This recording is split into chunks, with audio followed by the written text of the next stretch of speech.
Pode olhar, eu sou Ayrton Marques e estou de volta para mais um papo reto e direto com uma personalidade que é destaque do cenário jurídico de Mato Grosso. Além do YouTube, onde você nos assiste, este episódio está disponível na íntegra e em formato de áudio, também nas principais plataformas de podcast, como o Spotify, o Deezer e o Apple Podcast. Bora ser um seguidor fiel do nosso videocast aqui no YouTube, então curte este vídeo, deixa a sua opinião nos comentários, segue o nosso canal e, é claro, ative o sininho para ser notificado a cada vez que um novo episódio for disponibilizado. Produzido pelo site Olhar Direto, a cada episódio eu tenho a companhia de um colega de redação e hoje eu volto a ter aqui o prazer de receber o editor adjunto do OD, Arthur Santos da Silva, que também escreve para o Olhar Jurídico. Arthur, seja bem-vindo mais uma vez e obrigado por ter aceitado o convite do Pode Olhar. Obrigado, Ayrton, por mais um convite. Feliz de estar aqui novamente. Vamos lá. Nossa entrevistada de hoje é natural de Concórdia, Santa Catarina. Advogada há mais de 10 anos, casada e mãe de 2 filhos, atua na área de direito civil e é atualmente presidente da subseção de Sinop da OAB. Ela também já atuou como vice-presidente da Caixa de Assistência do Advogado de Mato Grosso por 2 mandatos.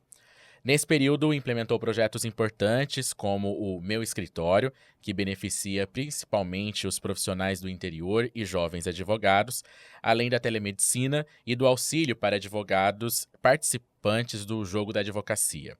Também desenvolveu um projeto dedicado ao atendimento psicológico dos profissionais. Além disso, durante a pandemia, decidiu implantar o auxílio financeiro e cestas básicas para advogados em situação de vulnerabilidade econômica. Já como presidente da subseção de Sinop, criou comissões temáticas e liderou a defesa dos direitos das mulheres, além de lutar pela proporcionalidade de gênero na formação da chapa eleitoral da OAB. O nosso papo reto e direto de hoje é com a advogada Xênia Guerra. Doutora Xênia, muito obrigado por ter aceitado o convite do Pode Olhar e seja bem-vinda. Olá, eu que agradeço o convite. Para mim, um prestígio e uma honra estar com vocês hoje. Então, vamos conversar. Doutora, vamos começar do início, então. Como que foi a escolha da senhora para atuar na advocacia e também como que foi esse caminho, né, até chegar à presidência aí da subseção da OAB no município de Sinop, essa questão de atuar na defesa dos direitos da classe, dos trabalhadores, do setor que a senhora trabalha, sempre esteve presente na sua vida também? Como que foi todo esse processo? Bom, a escolha da advocacia dentro da carreira jurídica, das carreiras jurídicas, é um grande desafio, né? Eu sou prof também na Sinop e eu percebo que hoje os acadêmicos de direito, eles têm 60%, 70% pensam dentro das carreiras e o direito abre um leque enorme de carreiras jurídicas, em sua grande maioria buscam um concurso público. Eu, durante a graduação, também pensava em fazer concurso público.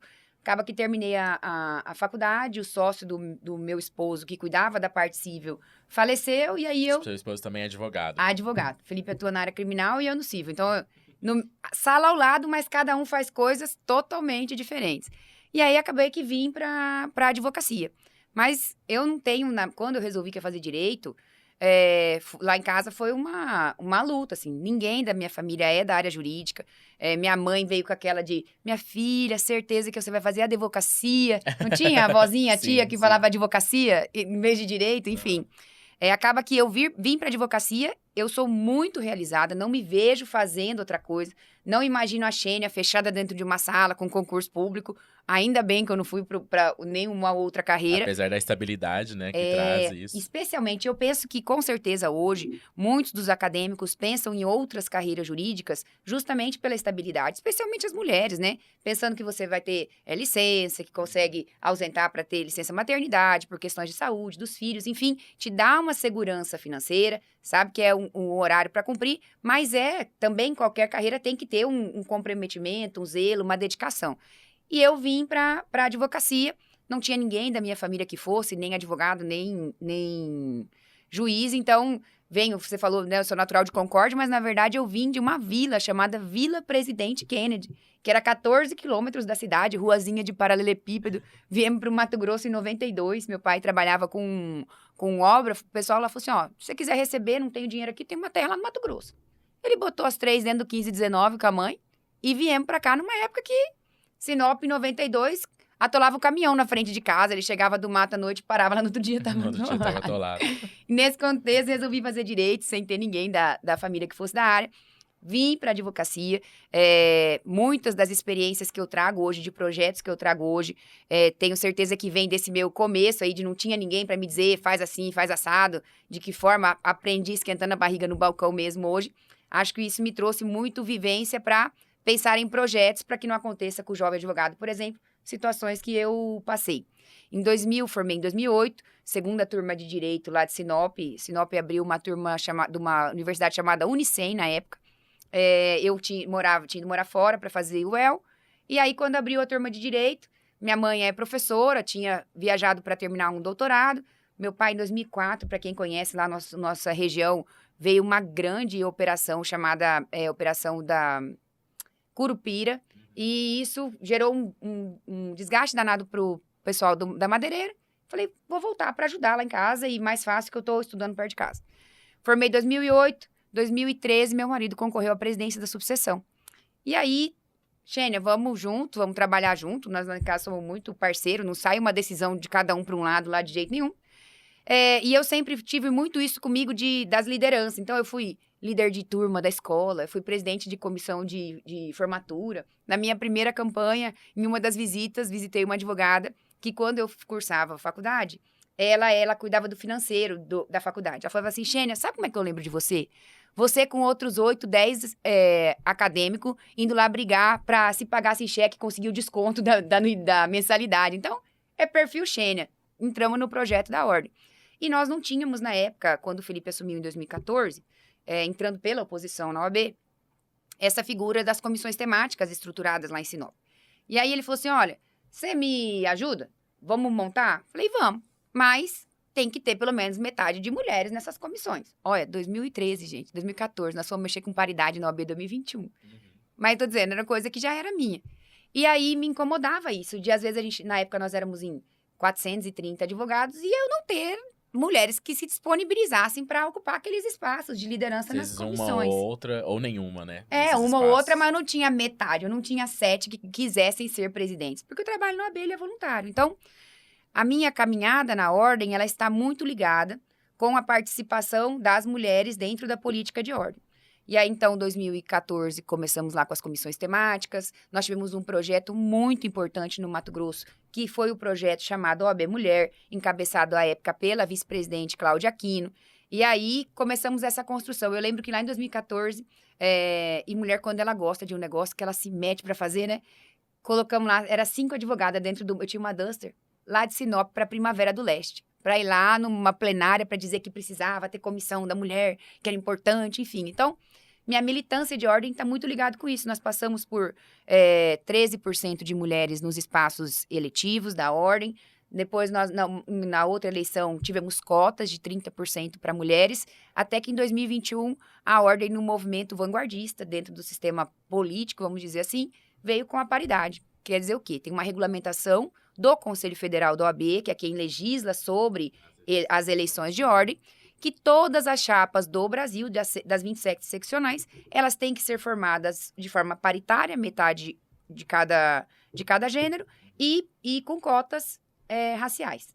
E aí, agora, estamos com um novo projeto, que tudo tem que evoluir, né? Que é a representação proporcional. Então, vim de comissão, fiz 6 anos como vice-presidente da Caixa de Assistência. À época, eu era a única diretora do interior, então foi um grande desafio. Vim pra cá, eu também não sabia como que iam me receber na Caixa de Assistência, né? Cheguei na Caixa, falei, não conheço ninguém.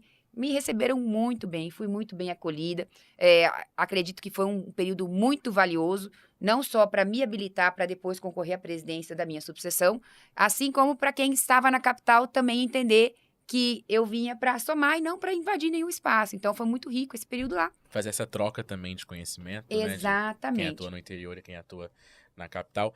Até é uma questão que eu gostaria de saber da senhora, antes da gente continuar falando sobre direção e eleição da OAB, como que é atuar mesmo como advogada, como que é a advocacia no interior e quais são as principais diferenças em atuar dos advogados e advogadas que atuam na capital, apesar dos avanços sociais e tecnológicos também, que deve ter beneficiado muito, mas é mais difícil atuar no interior do que na capital e na região aqui da Baixada? Nós temos diferenças da capital e do interior, essencialmente no que tange a estrutura do poder judiciário. Então, lá, a nossa subseção de Sinop, ela engloba, para melhor contextualizar, nós temos 142 municípios no estado de Mato Grosso e nós temos 29 subseções da OAB. Então, Sinop, por exemplo, ela engloba Sinop, Vera, Cláudia, Feliz Natal, que são comarcas, e Santa Carmen e União do Sul, que não são comarcas, elas são cidades e elas não têm fórum. Então, lá em Sinop, hoje já se tem uma realidade de mais de 15 varas. Eu tenho lá em Sinop, nós temos Justiça Federal, Justiça do Trabalho. Mas o advogado que é de Santa Carmen, ele não é nem comarca. Ele vai ter o fórum em outra cidade. O advogado que é de Vera, ele vai ter uma vara, a comarca com o fórum que tem um único juiz, que é quem vai julgar processos cíveis, criminais, juizado, pedido de pensão, geral. inventário. Isso, ele é como se fosse um clínico geral. Então, ele tem a situação da distância, que melhorou muito com a virtualização dos processos a partir de 2016, quando o tribunal implantou isso, mas ele ainda tem uma dificuldade de estrutura. Nós temos comarcas, por exemplo, no interior, que às vezes você tem um oficial de justiça para atender 7 cidades. Então, vamos imaginar que é como se fosse uma linha de produção para você entrar com uma ação. O advogado pede, aí cada unidade judiciária ela tem um gabinete, que tem um juiz, o assessor, que vai tomar a decisão. Ele vai dizer, sim, espeça-se o mandado de prisão do marido que não pagou alimentos. Aí vai para o cartório. O cartório vai operacionalizar aquilo, fazer o mandado, o oficial de justiça que vai cumprir. Ainda que você tenha um juiz que faça, se só tem um oficial de justiça para atender 7 cidades, aquela ordem de juiz, concorda que ela vai demorar muito para chegar até o destinatário? Então, é uma dificuldade do advogado. Falta de estrutura de servidores, muitas vezes de varas, de magistrados. O Tribunal de Justiça fez concurso público para magistrados nas últimas 2 gestões, mas ainda não atendeu toda a demanda. Servidor, faz muitos anos que nós não temos concurso para servidor. Então, a principal dificuldade é a estrutura do judiciário para poder advogar no interior. Fora isso, o advogado do interior ele acaba que tem varas que são especializadas, isso o tribunal também tem mudado. Por exemplo, crime organizado. Até algum tempo atrás, a única vara especializada em crime organizado ficava na capital. E aí acaba que é mais fácil o cliente contratar um advogado da capital do que o advogado lá de Vila Rica, lá de Poxoréu, porque ele está próximo, e até tem de mais onde conhecimento, tem a unidade judiciária. Então, é uma dificuldade. Tribunal, hoje as sustentações orais para o advogado do interior, elas são virtuais. Mas ele também está distante de vir, despachar processo, enfim. São várias situações e eu entendo que, tendo uma gestão que possa trazer pluralidade para dentro da direção das políticas institucionais, vai ter um olhar mais atento para essas demandas. E isso vai melhorar não só para o advogado do interior, porque tem muitos advogados da capital que também advogam no interior. No direito ambiental, no direito agrário, no direito tributário, que também sofre com essa dificuldade da falta de estrutura. Então, um olhar diferente, ele vem para somar, para tentar atender melhor essas demandas. Doutora, falando agora sobre eleições, né, a senhora defende formações de chapas proporcionais. A senhora aponta que 52% dos advogados eles estão no interior do estado. Como é que funciona atualmente? Não existe uma determinação para que uma chapa seja metade capital, metade interior? Isso não existe? E se não existe, onde que está sendo discutido isso para que isso seja implementado? Muito bom. Hoje não temos essa regulamentação. Como eu falei, a legislação eleitoral ela passa lá pelo Conselho Federal e é importante que a gente entenda porque nosso podcast não é só para advogado. Então, imaginemos que a OAB ela tem uma estrutura, bem a grosso modo, assemelhada ao que é uma estrutura de municípios, estados e União. Então, imaginem que os municípios são as subseções, no Mato Grosso temos 29, os estados são as seccionais, no Brasil nós temos 27, e lá na ponta onde está o governo federal, nós temos o Conselho Federal do OAB. Ele que legisla sobre questões eleitorais. Hoje, o que se prevê é a paridade e a cota para negro e pardo. E o que nós buscamos com esse movimento, o movimento de representação proporcional, ele quer o seguinte: nos estados em que se tenha, por exemplo, 70% dos advogados na capital e 30% no interior, que na composição da chapa tenha 70-30. E no Mato Grosso, por exemplo, que é 52-48, que a gente tem aí, vai dar praticamente uma paridade, 50-50. Quando nós fizemos esse estudo no Colégio de Presidentes, os 29 presidentes abraçaram esse projeto, pedindo para que fosse apresentado isso ao Conselho Federal, para que tenha uma alteração legislativa lá no Conselho, lá em Brasília, para mudar para todos os estados, mas nós pedimos também para que, eventualmente, o Conselho Pleno da OAB estadual pudesse analisar a possibilidade de que este tema da proporcionalidade fosse inserido no edital da eleição da OAB. Então, hoje, já tem um pedido lá em Brasília e já também tem esse protocolo feito aqui na OAB Mato Grosso. E o que se propõe, dentro dessa nova caminhada, é que mesmo sem uma regulação pela legislação eleitoral, a gente tenha também isso na formação das chapas aqui do Mato Grosso. Um acordo entre todas as chapas seria, ou pelo menos, um projeto vai caminhar nesse sentido. É possível que isso já tenha validade esse ano para essa eleição? Ou a senhora não acredita? Eu acredito que seja pouco provável que se consiga amadurecer esse tema a nível nacional. É exemplo do que aconteceu com as mulheres. Lembra que eu falei, nós começamos uma caminhada mais firme mesmo. E isso eu falo porque quando você estuda a trajetória das mulheres, das advogadas mulheres no Brasil, a gente tem um pontapé forte lá a partir de 2013, 2014, para termos chegado em 2021 com um movimento que foi assim de tirar o chapéu mesmo das mulheres com a paridade. Como esse movimento da representação proporcional, ele já tinha um pedido protocolado por um conselheiro do interior em 2021, que ficou lá paradinho. E agora que reacendeu essa discussão. Acho pouco provável que se consiga mobilizar os 27 estados. Mas, tendo um projeto precursor no estado de Mato Grosso, tenho certeza absoluta que vai iniciar também, vai puxar a fila, porque o advogado do Rio de Janeiro, de São Paulo, de Minas, ele vai olhar e falar assim, uai, verdade, por que nós aqui no Rio Grande do Sul não temos também o advogado do interior ocupando esses espaços de gestão, esses espaços eletivos dentro da ordem? Então, acredito que não tenhamos um momento para amadurecer, a gente já está em final de agosto, praticamente, né? Para amadurecer esse debate em âmbito nacional, mas acredito que é possível, tendo a intenção dos líderes e dos gestores de uma ordem que seja plural, que cada um monte suas chapas pensando nessa representação proporcional. Doutora, essa discussão sobre a participação e essa proporcionalidade com advogados do interior, a gente viu ficar mais clara e evidente neste ano, nos últimos meses. Isso se deve só ao fato da aproximação das eleições da OAB, porque se não se discutiu isso antes. E uma outra questão é se, na avaliação da senhora, essa discussão não pode criar uma polarização, uma rivalidade, ou fortalecer uma eventual rivalidade que já exista entre advogados que atuam no interior com os da capital. Eu creio até que essa discussão surgiu muito por descontentamento dos advogados do interior que nunca participaram, né, das direções da ordem. Ele não é um movimento que começou agora, e eu acho bem importante isso, sabe? Eu não gosto daquele tipo de gente que aparece, e isso é igual em todo tipo de política, né? Municipal, deputado, para tudo na OAB não é diferente. Sempre tem aquele que vai chegar dizendo que vai inventar a roda, que vai fazer alguma coisa sozinho. A ordem, ela se chama Sistema OAB, porque ela é um sistema. São as subseções funcionando, os órgãos, a Caixa, a ES, TDP, e não é diferente com o movimento do interior.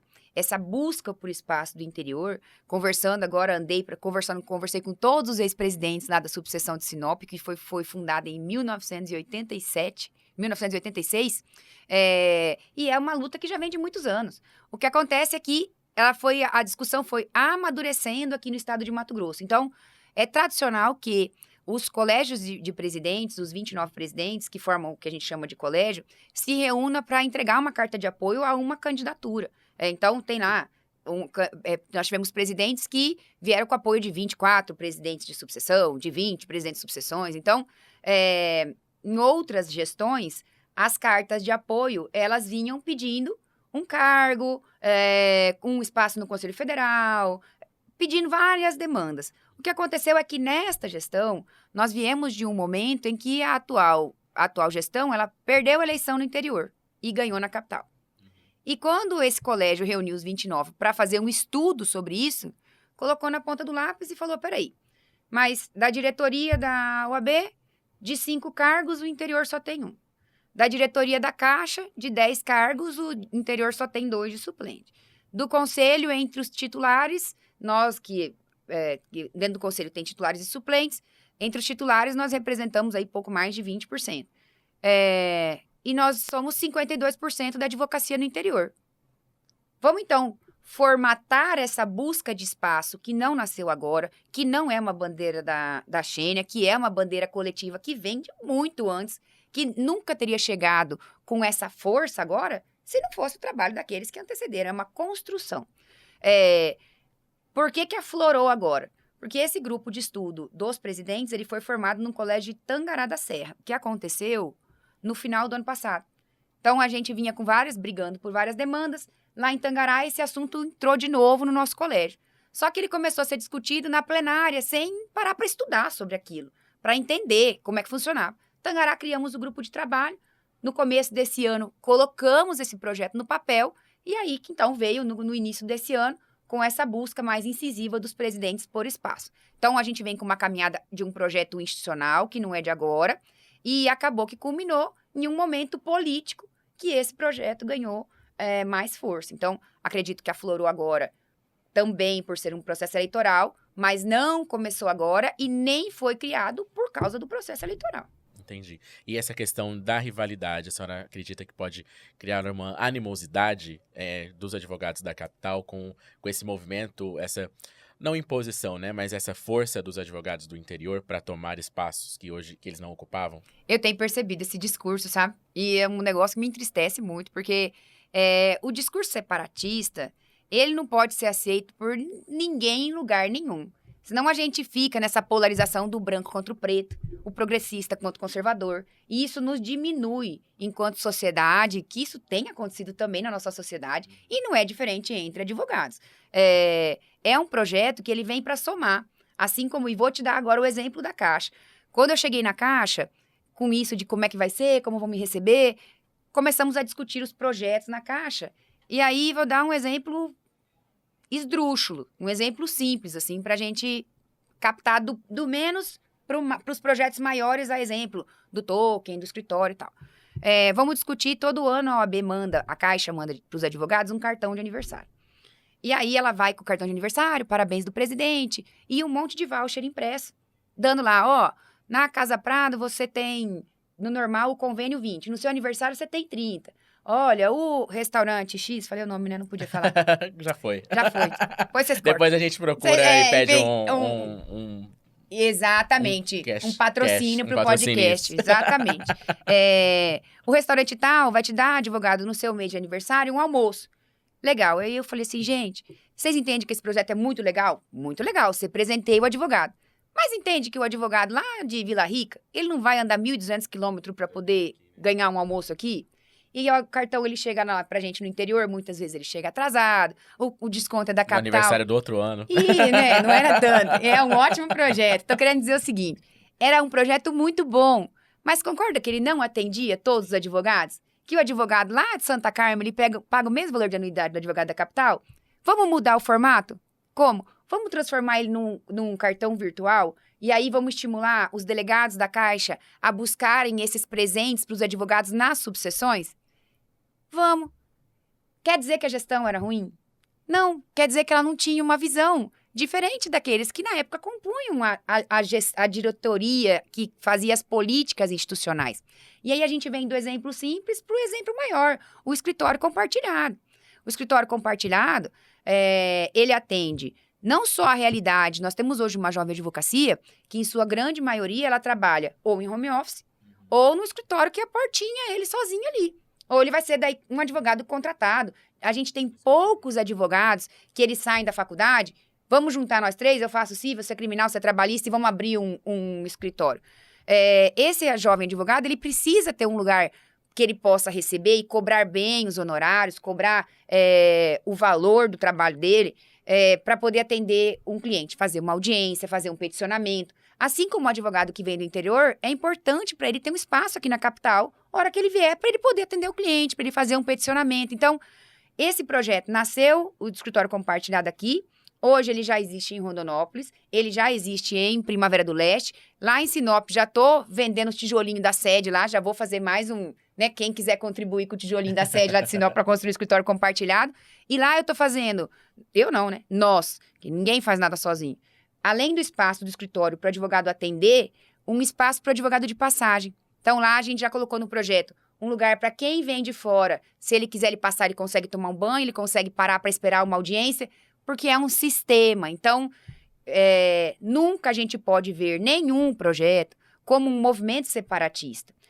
O movimento do interior, ele vem para complementar. Se nós tivermos uma gestão que ela seja formada só por advogados ricos, nós vamos ter política normalmente voltada para atender a necessidade dos advogados ricos. Se a gente tiver uma gestão formada só por advogados pobres, vai ter políticas voltadas. Se a gente tiver só por progressista, vai ter política para progressista. Se a gente tiver só advogado do interior para o interior, e assim por diante. Eu quero dizer o seguinte, é a pluralidade de pessoas, a pluralidade de realidades que enriquece a política institucional. E a ordem, nós não temos dentro da advocacia advogado de classe A e classe B. Nós temos advogados. E eles precisam que as políticas institucionais estejam próximas da realidade. O que acontece hoje é que eu sinto que... E aí eu estou falando com uma pessoa que vive de advogar. A Xênia, ela não é fazendeira e advoga, não é dona de loja e advoga, não. Eu é o seguinte, é acordar cedo todo dia, eu falo em palestra. Sabe qual que é o segredo da advocacia? Levanta cedo e trabalha. Seja probo, honesto, não tenha preguiça, consiga colocar valor, se capacite. É isso aí. Essa é a minha realidade. E eu percebo que muitas vezes, quem está dentro do sistema, participando de uma comissão, ele quer trazer o advogado. Porque o trabalho é voluntário, porque tem que ter gente lá para contribuir. Mas quem está fora sente que a OAB é como se fosse uma entidade apartada da realidade do advogado. Eu tenho certeza que tem muitos advogados que têm a percepção de que a OAB ela serve só para cobrar o boleto da anuidade. E não é isso. Nem de longe é isso. Como que a gente faz esse desafio para furar essa bolha? Eu penso que fazer com que o advogado enxergue lá em quem estiver representando pessoas que tenham realidades próximas da realidade dele. Então, não é um movimento... De fato, né? Não é um movimento de polarizar. Ninguém vem do interior querendo roubar espaço de advogado da capital. É um movimento legítimo. Entendo que substancial para a nossa advocacia, para nos enriquecer enquanto democracia dentro da ordem, para dar força para a instituição e para atender o destinatário da OAB, que é o advogado. De forma alguma, um movimento para separar. Um movimento para somar e trazer iniciativas que vão beneficiar, inclusive, os advogados da capital. Doutora, e como que o nome da senhora surgiu dentro desse grupo e desse movimento que foi formado para discutir essas eleições e todo esse movimento? Sinop hoje é a segunda maior subseção do interior do estado, né? Nós temos a capital, a primeira subseção em Rondonópolis e a gente vem lá em Sinop com quase 1.800 advogados. Então, eu acredito que quando vem esse movimento e os presidentes se reúnem e esse time da capital se reúne, eles analisam o que se tinha de pesquisas e meu nome já aparecia de forma espontânea em algumas pesquisas. Eu falo o seguinte, nunca foi meu plano ser candidata à presidência. Não estou aqui porque eu tenho um plano de poder de ser presidente. Inclusive, é uma loucura o que está acontecendo, né? Uma mudança radical. Mas eu sou uma apaixonada pela advocacia e pela OAB. Quando eu venho na minha gestão lá em Sinop, consegui entregar aquilo que eu gostaria. Minha não. Eu tenho um time sensacional lá em Sinop. Nós temos hoje lá 27 comissões, mais de 450 advogados. E eu penso que essa força da advocacia de lá, essa representatividade, somado ao tempo em que passei na Caixa de Assistência, como representante do interior, então lá em 2015 eu já andava lá em Chavantina, em Vila Rica, nos lugares com Março Mulher, com o mês de agosto, com o mês da advocacia. Então, acredito que esse meu nome apareceu nas pesquisas, por eu já ter passado dentro do sistema esse período de 6 anos aqui na capital, representando o interior, e somou isso com o fato de Sinop hoje ser uma subseção relevante dentro do sistema. E acho que completou com o perfil Xênia de gostar de estar entre os advogados, de gostar de desenvolver os projetos, comunicar bem com os outros presidentes. Nesse contexto é que surge, dentro de um movimento institucional de representação proporcional, o nome da Xênia para, num futuro próximo, capitanear um projeto que possa atender esses diversos públicos da advocacia. A gente está num período que não é nem pré-campanha, que há essa previsão, nem a campanha, mas a senhora já pensa, ou já idealiza como que seria em caso de uma eleição, caso a senhora seja confirmada como candidata e vença, como que vai ser o trabalho também, porque a senhora mora em Sinop, né, tem a sua atuação lá, tem o seu escritório, tem os seus processos, como que vai ser para atuar também na OAB aqui, que a sede fica na capital, e também para atender essa região? A gente sabe da distância, da dificuldade de chegar de carro, do valor da passagem, né, de Sinop até Cuiabá. Como que vai ser isso? A senhora pensa em ficar lá, mudar para cá? Muito bom. Eu já tenho escritório, né? Meu escritório já tem sede em Cláudia, Sorriso e Sinop. Na parte que eu faço, especialmente na parte civil, boa parte quem transita no tribunal fazendo sustentação, essas coisas, já sou eu. Então, a gente já tinha 20 anos de escritório, né, com os sócios. A ideia de montar um escritório aqui, eu vou antecipar esse plano. Hoje já tenho um apartamento organizado, que eu estou passando boa parte da semana mais aqui do que em Sinop. Vou depois manter, eu falei que vai ser, concretizando o projeto, que eu tenho muita confiança que aconteça, uma presidente que tenha 2 bases, uma na capital e uma no interior. E vou ficar full time à disposição. Sinop está a 500 quilômetros, mas nós temos voo todos os dias, Sinop para cá. Tem voo por Sorriso também. Hoje eu tenho feito, normalmente, trabalho durante o dia, tem um voo que sai de Sorriso à noite, cedinho tô aqui à disposição. Então, estarei 100% à disposição da advocacia. Não é uma preocupação que o advogado da capital tem que ter, assim como o advogado do interior, de que possa faltar uma representação nos órgãos. Eu falei, como eu já tenho um histórico de militância na advocacia, não sou uma ilustre desconhecida em lugar nenhum do judiciário, em nenhum dos poderes, então entendo que não vai ser de forma alguma uma dificuldade eu ter uma base no interior e uma base também aqui na capital, porque eu já tenho uma estrutura para atender essa demanda. Essas passagens, elas não podem ser arcadas pela instituição, pela OAB, no caso de ir voltar para Sinop, né? Não tem... Como que é essa questão também de financiamento dessa estrutura do presidente e dos diretores da Hoje da nós ordem? temos, por exemplo, no Conselho Federal, os conselheiros federais não moram em Brasília. O presidente nacional, ele é do Amazonas. Nós temos o diretor tesoureiro que são 5 diretores, cada um é de uma região. E os 81 conselheiros federais, eles estão espalhados pelo Brasil. E eles vão com o deslocamento subsidiado pela seccional, pelo Conselho Federal.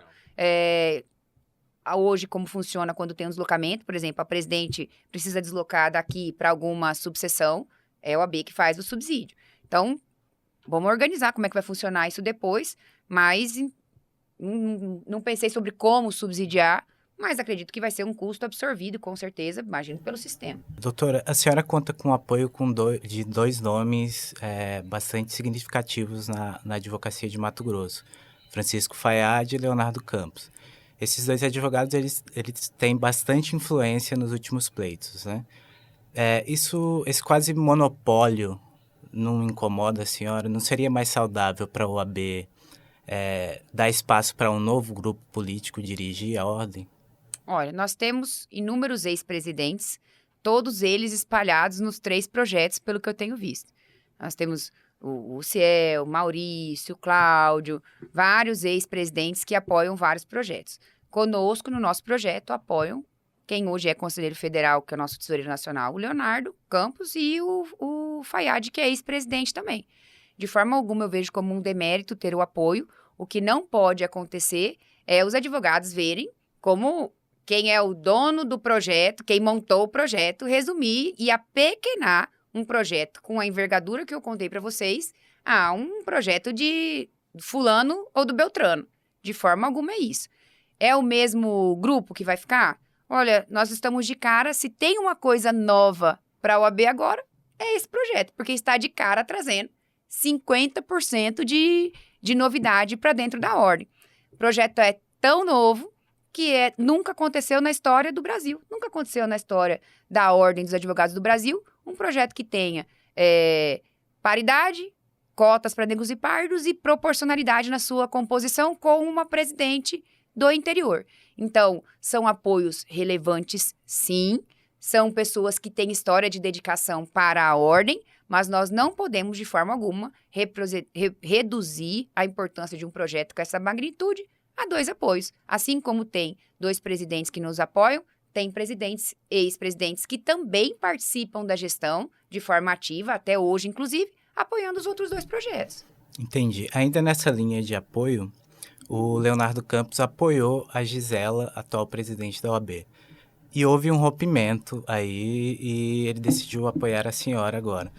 A senhora questionou o Leonardo o porquê desse rompimento com a Gisela? O que causou esse rompimento? Ou isso a senhora não pretende saber sobre isso? Isso não lhe incomoda? Na verdade, nossa caminhada, ela vai ser de discutir projetos. Não sei se seria relevante, inclusive para os advogados, a razão de onde veio Leonardo apoiar ou não apoiar Gisela. Até porque, como eu disse, ele é um dos apoiadores do projeto. Em relação a ter surgido uma terceira via, vamos dizer assim, entendo que ela vem de propostas novas e, com certeza, de descontentamentos de situações na condução da gestão. Está diretamente relacionado com Leonardo e Gisela? Acredito que não. De novo, seria apequenar a gente imaginar que tantas pessoas envolvidas, que tanta movimentação se reduzisse à vontade ou à briga de Leonardo e Gisela. É muito pouco para um movimento desse tamanho. Hoje nós temos de 29 presidentes de subseção, 19 que já caminham para o projeto. São 19 presidentes que representam muitas cidades que andam junto. Nós temos da diretoria da Caixa, de 10 diretores, 8 que caminham com o projeto. Da diretoria do OAB, tirando a presidente, 2 caminham com o projeto, 2 não caminham. No Conselho Federal isso se repete, no Conselho Estadual tem mais de 40 conselheiros que apoiam. Então, eu sei que esse é um discurso que as pessoas têm tentado colar, mas eu acredito que a própria trajetória e a própria caminhada vai demonstrar que isso é tão pequeno que pode ter acontecido. Fato é que, se tem um projeto novo, que não foi abraçado pela gestão, se tivesse sido abraçado, estaríamos caminhando com ele, e que houveram, sim, descontentamentos, pontos que poderiam ser atendidos e que não foram, e que fez com que nós tivéssemos um movimento novo. Entendo que é importante para o advogado olhar sobre como vai ser a forma de conduzir, e não necessariamente de onde é que surgiu na picuinha de um de outro. Acho que não é isso o ponto central. Doutora, a senhora foi alvo... Esse daqui é o da senhora, vamos dar aqui, né? Pra molhar a palavra, como fala, mas é água. É água mesmo, tá, gente? Doutora, a senhora foi alvo de um vídeo com conteúdo machista nos últimos meses, em que uma criança foi utilizada, né, para reduzir a sua trajetória profissional, para questionar as suas competências, insinuando, sugerindo que a senhora é governada por outras pessoas, especialmente por homens. A senhora, logo na sequência, se posicionou, recebeu apoio de outras mulheres que também presidem, né, subseções em Mato Grosso. A minha pergunta é a seguinte: a senhora acredita que o fato de o ex-presidente Leonardo Campos estar sempre presente nessas reuniões, ter acompanhado também a senhora em viagens, nessa discussão desse projeto, é um dos motivos, ou o principal motivo para que esse discurso machista ocorra contra a senhora? Isso aconteceu logo no comecinho da caminhada, né? Sei dizer se... Acredito que não seja a presença de um ex-presidente apoiando a campanha que tenha ensejado isso. Um pai que orienta a criança a gravar um vídeo dizendo que fulano e beltrano são bons, que a advogada lá do interior não é boa e que ela vai ser governada... Isso é muito mais uma questão de criação, de um machismo estrutural naquela família, do que necessariamente um apoio que eu venha receber ou não. E eu fiquei triste, na verdade, não pela opinião da pessoa. A pessoa tem opinião todo mundo tem, faz parte do processo democrático. Fiquei triste por usar uma criança para fazer um ataque, vamos assim, uma avaliação que você vê que é leviana, a criança estava vestida de terno, não foi um negócio... espontâneo. Exatamente. Então, gente, nós estamos em 2024. Tem piada que não cabe mais. Não dá. Que eu tenho 2 meninos homens. Aí ele falou assim: mãe, fulano tava andando de carro, fulano falou assim: tinha que ser mulher pra dirigir assim. Aí ele falou assim: o que eu faço? Falei: nem ri. Nem ri, reprime. Fala: fulano, não cabe mais isso. Sério que você tá rindo disso? Que você tá fazendo piada disso? Pessoa dizer que por ser uma mulher do interior, eu vou ser governada, é assim, eu tenho certeza que os outros olham e falam, nós estamos em 2020, não cola mais isso. Eu passei por isso lá na minha eleição também em 2021. Meu marido foi presidente da OAB, uma gestão antes, né? Foi o presidente Eduardo e eu me habilitei depois. E uma das principais críticas que eu recebi lá foi essa. Sinop não tem ninguém, o fulano tá colocando a esposa. E eu tenho certeza, se conversar com qualquer advogado de Sinop, vai ver que a gestão foi feita pela diretoria que foi eleita para fazer aquela gestão. A diretoria, as 27 comissões, as 450 pessoas que participam lá. Então, eu tenho muita segurança da minha personalidade, da minha liderança e da minha capacidade. Eu hoje fui escolhida por um grupo de pessoas para liderar um movimento que vai se transformar em uma chapa pelo histórico de quem é Xênia, pelo serviço prestado, por viver da advocacia, por ter projetos, por ser comprometida, e não por ser mulher do interior. E o fato de ser mulher do interior, tenho certeza absoluta que não vai gabaritar ou dar a qualquer pessoa a liberdade de entender que por essas características eu vou ser governada por quem quer que seja. De novo, é mais um discurso que as pessoas tentam implantar para fazer colar isso de é a capital contra o interior. É a chapa do fulano.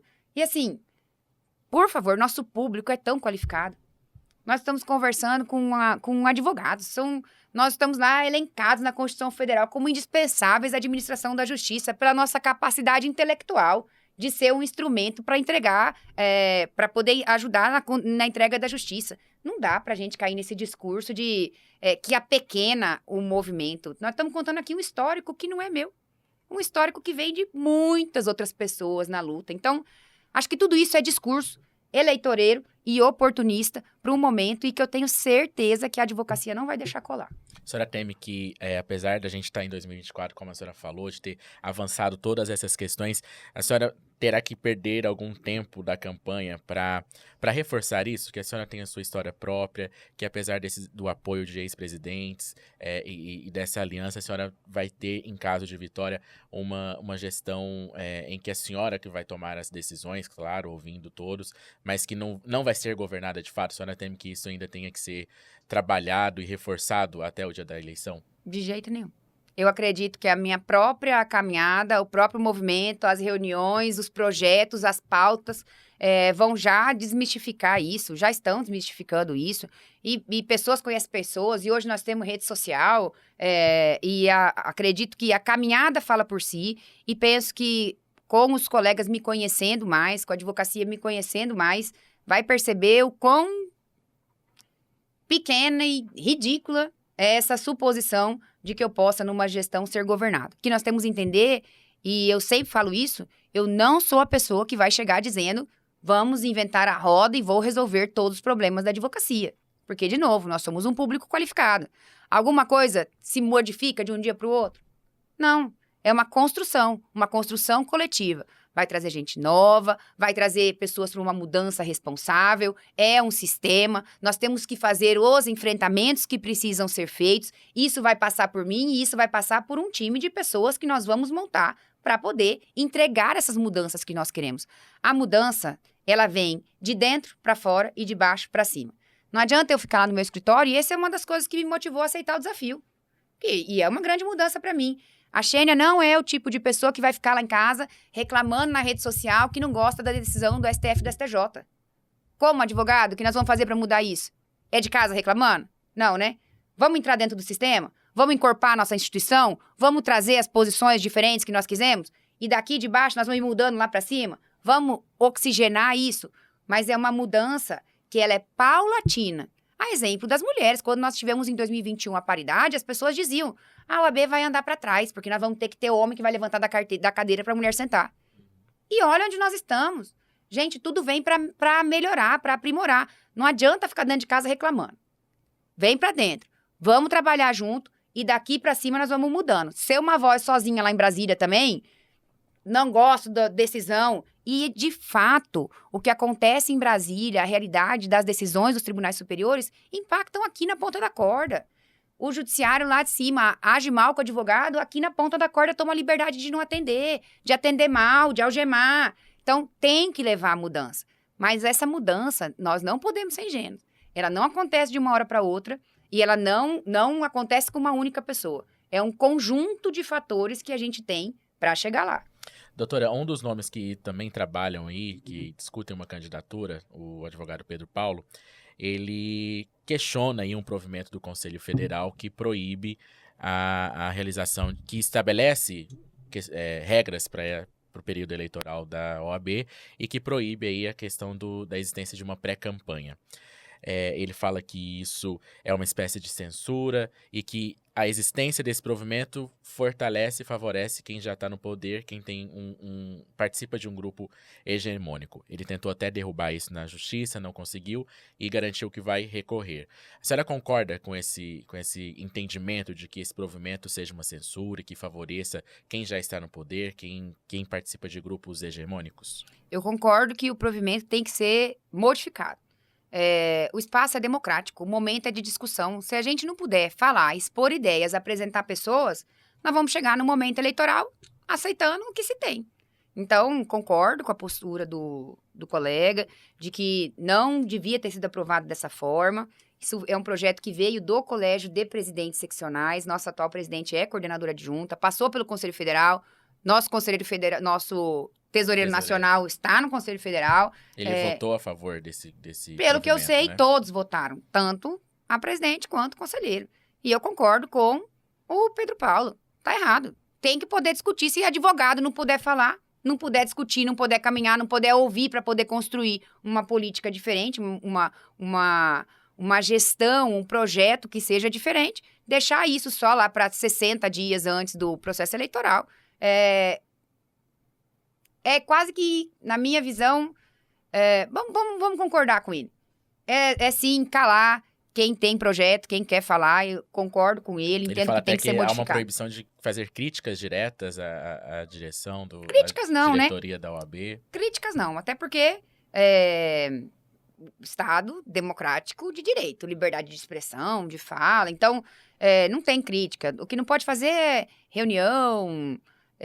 tem Pedir voto várias diretamente, situações né? lá, isso, se apresentar como pré-candidato. Então, sou contra, sim, o provimento, entendo que tem que ser alterado. E é por isso que nós temos que entender que muitas decisões na ordem, elas precisam ser bem discutidas, sabe? Então, apoio, sim, a iniciativa dele, espero que tenha recorrido, em trocação, não sei se em trocação errada, aconteceu alguma coisa, espero que tenha recorrido e espero que dê certo. Esse mesmo provimento, como eu disse, estabelece prazos, né? E aí existe um prazo para a direção da OAB convocar uma eleição, marcar uma data para essa eleição, e aí tem o prazo para registro de chapas e também o período de fato de campanha, se eu não me engano, é 30 dias de campanha de fato, né? Não, são 45 dias de dias. campanha e a eleição da ordem, lá pelo nosso estatuto, ela é sempre na segunda quinzena de novembro. Então, a seccional tem que oficiar o Conselho Federal, indicando que data na segunda quinzena. Normalmente... Mas está demorando isso a ser feito ou ela está dentro do prazo para manifestar, né? Tem seccionais que já marcaram data e a nossa está no prazo para marcar. Normalmente é sexta-feira. A eleição de ordem normalmente é numa sexta-feira. Então, se a gente pegar lá em novembro quais são as sextas-feiras que tem, provavelmente vai ser uma dessas duas datas. Doutora, nos últimos meses a gente tem visto casos de violência contra advogados. Em Cuiabá, no final de 2023, o advogado Roberto Sampieri foi executado ali no bairro Bosque da Saúde.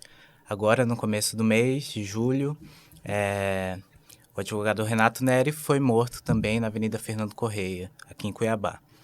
Como é que a senhora avalia esse contexto? O que está causando tanta violência contra advogados? E assim, a senhora consegue pensar o que precisa ser feito para que isso cesse? É triste o que está acontecendo, né? E você contou 2 casos da capital, eu tive lá em Sinop um advogado que foi alvejado dentro do escritório. Então, tem se repetido isso. Advogar é sim uma profissão de risco. Você mexe com a vida da pessoa, com a liberdade, com o patrimônio. Então, e pessoas desequilibradas também e mal intencionadas existem em muitos lugares. Eu entendo que, de novo, não é uma situação que vai mudar essa realidade. Entendo que nós precisamos adotar um conjunto de ações para poder chegar em uma situação de dar mais segurança para o advogado. E aí, outro dia até postei um vídeo falando sobre algumas iniciativas legislativas que já existem. Nós temos uma PL para que sejam deferidas medidas protetivas para o advogado, assemelhando aí o que é a medida protetiva da mulher em situação de violência, para o advogado que se sinta ameaçado no exercício profissional, a alteração do Código Penal para o aumento de pena em caso de lesão contra o advogado ou de homicídio contra o advogado no exercício profissional, entendo que também é uma medida interessante. A própria situação da isonomia, quando dá possibilidade de deferimento do porte de armas, entendo que também é uma medida interessante. Então, minha visão é sim uma profissão de risco, nós estamos vulneráveis. Me assustou muito o que aconteceu com o Dr. Renato Neri, por ser um ex-presidente da ordem, pelo lugar onde aconteceu, o horário, gente, um dos lugares mais movimentados do estado de Mato Grosso, uma das principais avenidas de Cuiabá. Nós não estamos no faroeste, 8h30 da manhã chegando para trabalhar. Então, assim, o Zampieri também, né, saindo do trabalho, mas ainda era noite, plena luz do dia. Então, foi muito impactante, revoltante e preocupante. O que nós precisamos fazer, a meu ver, é não esquecer do tema, discutir sobre isso. Temos que cobrar lá em Brasília, encampar esses projetos, temos que colocar a força da instituição, a força da advocacia, para que essas medidas sejam implementadas, para que isso possa refletir no dia a dia do advogado. Então, acho que não é só armar o advogado, não é só medida protetiva, até porque, vamos pegar agora o gancho, fazendo uma similaridade com a Maria da Penha. Não adianta só ter a medida protetiva. Quantas mulheres nós temos que ela tem a medida protetiva e ela é assassinada, e ela é violentada? Vem Até toda pela uma questão do estrutura... botão do pânico também, que não é nem sempre disponibilizado, Não né? tem em todos os municípios. Então, é um conjunto de coisas. Precisa vir uma alteração legislativa, precisa vir a força estatal, com estrutura estatal direcionada para atender a aplicação daquela lei. Precisa ter uma mudança cultural para dar uma postura firme da ordem, para que quando acontecer, que as investigações sejam sérias, que a legislação seja aplicada, que quem for culpado seja de fato e rapidamente punido. Isso vai dar uma resposta. Entendo que temos um problema, precisamos falar sobre ele, e é um conjunto de medidas que vai fazer com que nós consigamos, não agora, mas no futuro, espero que próximo, chegar num resultado de mais segurança para a advocacia. Doutora, a senhora acredita que só o fato de um profissional ser advogado já é um risco? Ou depende mais também da área que ele atua, das relações que ele tem? Ou não, é só sendo advogado já é um risco para esse profissional? Não, entendo que depende da área, né? Nós temos, por exemplo, o advogado que atua com consumidor de massa. Dificilmente você vai pegar uma pessoa desequilibrada porque não saiu dano moral no perda de voo para ameaçar a vida do advogado. Agora, situação diferente, vamos pegar... Eu atuo na área de direito de família. Eu instalei botão do pânico no escritório.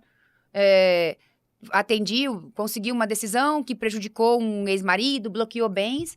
Chegou no escritório, eu sentei, ele ficava em pé, assim, ó, na sala, andando pra frente e pra trás. Eu falei, tô vendo a matéria amanhã, advogada, raciocinada. Meu Deus. Coloquei botão do pânico, se fulano aparecer aqui na frente, não abram a porta. Advogado de direito de família. Aí tem o advogado criminalista, o advogado que advoga na área do tráfico, do crime organizado. Então, advogado, teve lá em Sinop o que sofreu a tentativa, não estou dizendo que é disso, mas que pegou um caso complexo daquela chacina. Então, tem sim áreas da advocacia que expõem o advogado mais a risco do que outras. Então, não entendo que seja só o fato de ser advogado expõe ele à situação de risco. A questão do porte de armas, a senhora defende, então, uma legislação específica para advogados. E a senhora não acredita que isso pode gerar mais violência? A gente tem sempre uma discussão que não é de hoje, mas que vem de longos anos sobre armar a população. O governo federal, o atual governo, tem um discurso e tem uma política de desarmar a população, de reduzir o número de pessoas com armas. Possibilitar isso, que um advogado possa andar com a arma e usá-la quando necessário, não pode aumentar a violência e gerar casos que não sejam só para a própria defesa? Não acredito nisso, até porque eu entendo que o porte de armas tem que ser definido para advogados em duas situações. Entendo que nós temos que ter uma isonomia. A lei já trata, lá no nosso artigo 6º do Estatuto, salvo engano, já está previsto que não há diferença entre advogados, magistrados, promotores. Um magistrado, ainda que ele seja de uma vara de consumidor, se ele quiser o pedido do porte de armas, ele vai ter a presunção de risco e, preenchidos os outros requisitos, ele vai conseguir ter acesso ao porte de arma. O promotor, ainda que ele seja de uma vara de dano ambiental, se ele preencher os outros requisitos, a lei presume que ele é profissão de risco e pode ter acesso ao porte de armas. O que nós queremos é que, para o advogado, não é sair armando toda a advocacia, mas o advogado que sinta que a área dele é uma área em que ele precisa de uma arma para segurança pessoal, nós não fiquemos na dependência da autoridade que vai fazer essa avaliação se a profissão é ou não é de risco. Então, não é armar a advocacia de forma indistinta.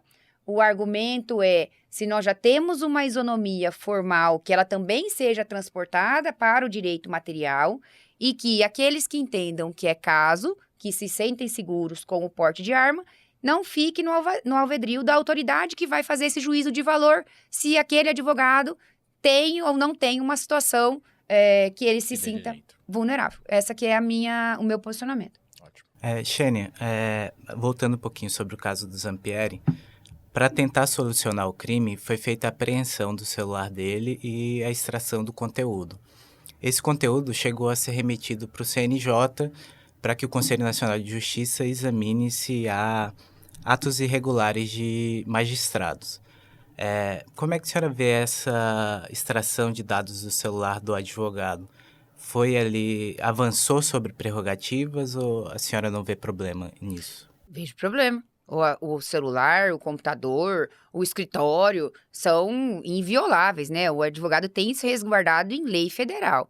Então, entendo que tem que ser preservada essa inviolabilidade, é uma prerrogativa caríssima e é importante que a gente diga que a prerrogativa do advogado, ela não é do advogado. É para resguardar o cidadão que ele representa. Então, e eu falo muito o seguinte, com prerrogativa, onde passa um boi, passa a boiada. Se a Ordem dos Advogados do Brasil começar a flexibilizar situações, não, neste caso, vamos permitir que viole o sigilo profissional. Porque nesse caso não seria necessário até para se esclarecer o caso, o motivo do assassinato? Mas pelo que eu compreendi, e aí eu não tive acesso aos autos, então até não vou entrar muito para eu não fazer um comentário que eventualmente esteja destoante de como estão as investigações e das situações práticas. O que se quer é tentar, de alguma forma, buscar irregularidades ou elementos que possam vincular ao homicídio. Isso, joia. Agora, daí, se extrair outras informações que o advogado eventualmente pudesse tratar com terceiros que não se relacionem com a causa do homicídio, com saber quem foi o responsável pelo homicídio, aí não tem como concordar.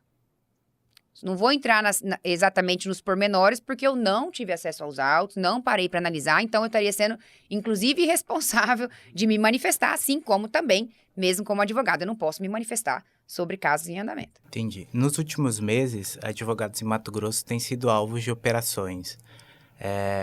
Há a informação de que advogados estão atuando em conjunto com facções criminosas. Eu cito aqui como exemplo a Operação Apito Final e a Operação Gravatas. A senhora vê alguma forma de a OAB atuar para tentar fazer com que não haja essa integração entre advogado e facções criminosas? Sim, vejo. Nós temos um código de ética que estabelece o que pode e o que não pode ser feito pelo advogado. E aí eu entendo que o nosso Tribunal de Ética e Disciplina precisa ser firme. Um advogado que, ao invés da atuação profissional, usa a condição de advogado para qualquer outra finalidade, ele tem que ser punido com o rigor da lei. Eu falo nas entregas de carteira lá em Sinop que a OAB é como se fosse uma grande família. A hora que você virou advogado, como é que a família da porta para dentro? Se a gente precisar, puxa a orelha, deixa de castigo, mas da porta para fora é tiro, cotovelada e ninguém briga com os nós. Então é o seguinte, nós precisamos fazer o dever de casa. Me incomoda muito quando alguém comenta, advogado é malandro, advogado... Aquilo dói na minha alma, porque o advogado, a conduta nossa, a diretriz nossa, é tentar ter uma advocacia que seja respeitada, que o advogado chegue na delegacia e ele seja tratado com a dignidade e a importância do advogado, que a gente consiga cobrar bons honorários compatíveis com o exercício profissional. Só que quando um advogado age em desacordo com o que está no nosso código de ética, eu falo para os jovens advogados lá, não é no CPF do advogado. Se a Xênia hoje for pega dirigindo embriagada, não é a Xênia. É a advogada dirigindo presa embriagada.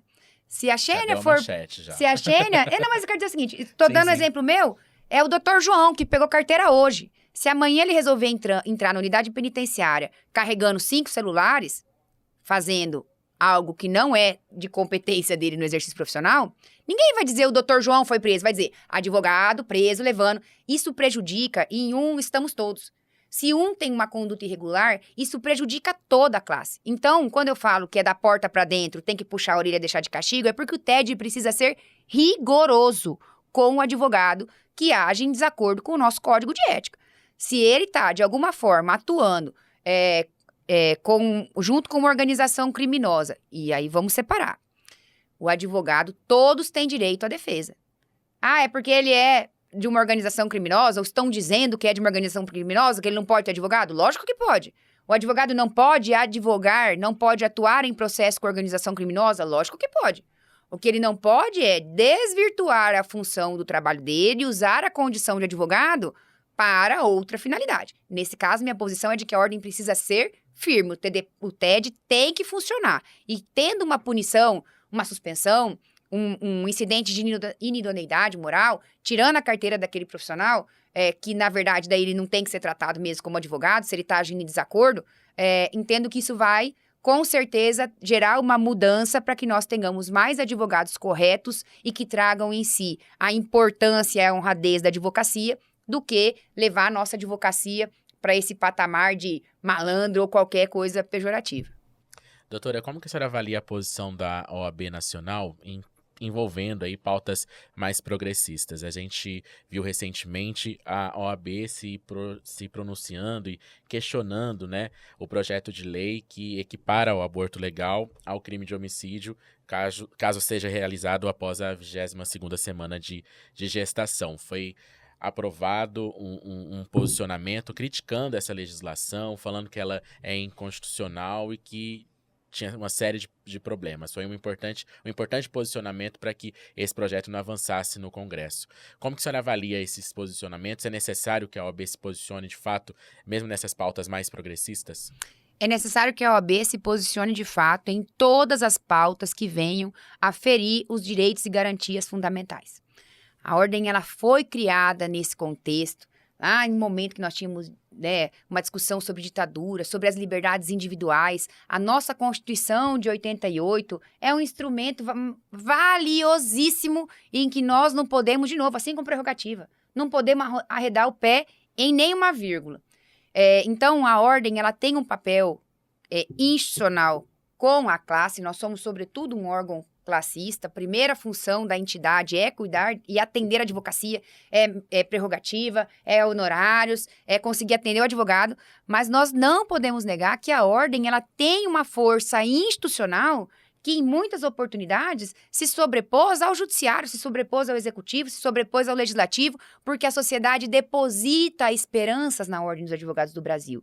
Então, entendo sim que, independente de ser uma pauta progressista ou de ser uma pauta conservadora, quando houver qualquer violação de direitos e garantias fundamentais, qualquer pauta social que seja relevante, a OAB sim precisa ter um posicionamento firme. E é um posicionamento como? O que não pode acontecer é termos uma ordem em que o posicionamento da instituição represente muitas vezes o que é o posicionamento de quem está ocupando o cargo. Hoje sou presidente da OAB Sinop. Pouco importa se a Xênia é conservadora ou progressista. Eu tenho que representar o que é o interesse, o que está nas garantias fundamentais, o que está na Constituição, defender o Estado democrático e defender a advocacia. É dessa forma que eu preciso posicionar enquanto presidente da minha subseção. E é o que eu espero que o Conselho Federal faça, é o que eu espero que a gestão da OAB Mato Grosso faça, da OAB de todos os lugares.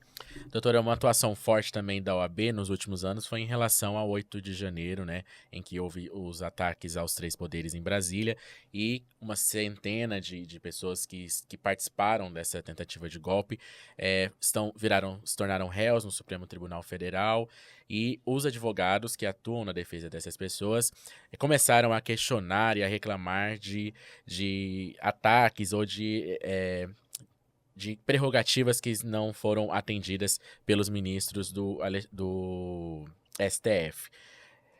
Na avaliação da senhora, como que deve ser a atuação da OAB para defender essas prerrogativas, mas também não compactuar com esse ataque à democracia que representou todo esse movimento, uma tentativa de golpe? Nos casos do 8 de janeiro, nós tivemos muitas situações pontuais que foram atendidas. Olha, o Ayrton não está conseguindo ter acesso ao processo, reclamou para a OAB foi lá e resolveu naquele caso. O Arthur não está conseguindo ter acesso ao processo, a OAB foi lá e atuou naquele caso. Essas são situações emergenciais. O que eu sei é que aqueles em que houveram pedidos, pontualmente, montou até uma campana lá, o presidente da OAB do Distrito Federal, um apoio volante ali naquele momento para atender. Essa é uma situação. O que nós precisamos é trabalhar de forma institucional para que essa violação de prerrogativa não aconteça. Para você não ter que atender só em um processo. O que o advogado quer? Eu não quero que quando eu for tentar um horário com o juiz, ele não me atenda, eu tenho que ir lá pedir para a minha presidente, para o meu presidente fazer me atender. Eu quero que todos sejam atendidos. Eu quero que no andamento, eu, enquanto advogado, quero que no andamento dos processos do STF, do STJ, de Pochorel, de Cuiabá, não tenha que recorrer para a OAB para entregar cópia, porque está na lei que tem que ter acesso à cópia. Isso passa por um trabalho institucional. Então, são duas situações diferentes. Uma é no caso específico, se foi ou se não foi atendido, e entendo, sim, que houveram inúmeros excessos no 8 de janeiro, nas situações que envolvem. Não tem como uma senhora idosa pegar 16 anos de pena e a gente ter outras coisas que tem uma pena menor. Não tem como a gente ter um órgão julgador em que a mesma pessoa ela vai ser vítima e julgadora e tudo mais. É importante que tenha, sim, uma atuação firme da Ordem dos Advogados, volto a falar. Não puxando para a pauta A ou para a pauta B. Puxando para o que está e defendendo o que está na nossa Constituição, os nossos direitos e garantias fundamentais. Então, entendo que houveram excessos, entendo que houve pedido de advogados, que eventualmente possam ter sido pontualmente atendidos, mas entendo que esse não é o cenário ideal. O ideal é que nós tenhamos uma instituição forte e que as autoridades do judiciário, do executivo, do legislativo, da polícia, elas vejam a importância, reconheçam isso e cumpram o que está na lei, no que tange as prerrogativas que, volto a falar, não são do advogado. É para conseguir atender aquele que não tem voz. O advogado é a voz de quem não tem voz. É ele que vai lá, você está com problema, é ele que vai ter a legitimidade para pleitear junto ao judiciário. Se a advocacia estiver enfraquecida, se as prerrogativas forem violadas, aí quem que vai falar pelo cidadão? Então, situações diferentes, entendo que tiveram excesso, entendo que nós precisamos ser mais firmes nisso, sim. A senhora acredita que a OAB poderia ter sido mais firme, então? Ou isso pode ter gerado um ruído na relação com o Supremo, de alguma forma? Primeira pauta da OAB tem que ser, eu acabei de falar sobre isso, com o advogado e com a sociedade. Entendo, sim, que poderia ter sido mais firme. Inclusive, no nosso colégio de presidentes, essa época, nosso colégio de presidentes foi, salvo engano, não foi Lucas, Rondonópolis. Nós, presidentes do interior, viemos com essa bandeira de tem que sair uma posição institucional. O que não pode acontecer? Não pode acontecer de sair uma posição que ela seja, e quem é advogado vai entender o que eu estou falando. Quando o primeiro fala, sempre parece que tem razão. A hora que você vai ver como é que o outro fala, a situação às vezes não é bem assim. Nós estamos vivendo um momento em que nós somos o tempo inteiro bombardeados por informações, que muitas vezes nós lemos só a chamada da matéria, não vamos ler o que é o conteúdo, que os algoritmos, eles mandam para cada um a informação que ela quer se abastecer, e aí a situação de uma polarização, que é um discurso que cola com a sociedade hoje, ela faz com que muitas pessoas fiquem, muitas vezes, bitoladas em uma única posição. Então, eu sou a favor de uma postura mais firme, sim. No colégio de presidentes, nós cobramos que tivesse uma manifestação, tanto que Mato Grosso foi um dos primeiros a posicionar nas situações do 8 de janeiro, mas, de novo, voltamos para aquela situação de uma construção. De pessoas comprometidas com fazer, com representar e entender que quem senta na cadeira, e aí não é só da OAB, senta na cadeira da presidência da OAB, do prefeitura, do governo, do estado, da União, ela tem que entender que ela está ali representando uma classe, ela está representando pessoas e que ela tem que agir de acordo com o que são o nosso pilar central, que são os direitos e garantias fundamentais. Tem que cobrar da OAB, tem que cobrar do Senado, tem que cobrar da Câmara. Nós temos que fazer a nossa função de cobrar de todo mundo para que situações como a do 8 de janeiro não voltem a acontecer.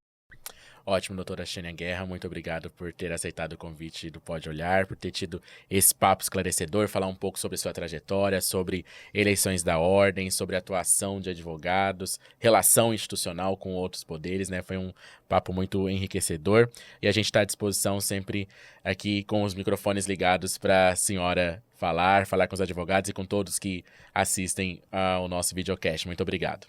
Muito obrigada, eu que agradeço o espaço, já me convido para voltar outras vezes, com certeza nós vamos ter muitas pautas para conversar, espero que tenha conseguido contribuir e quero parabenizá-los pelo trabalho, obrigada pela acolhida e parabéns pelo trabalho que você desenvolve.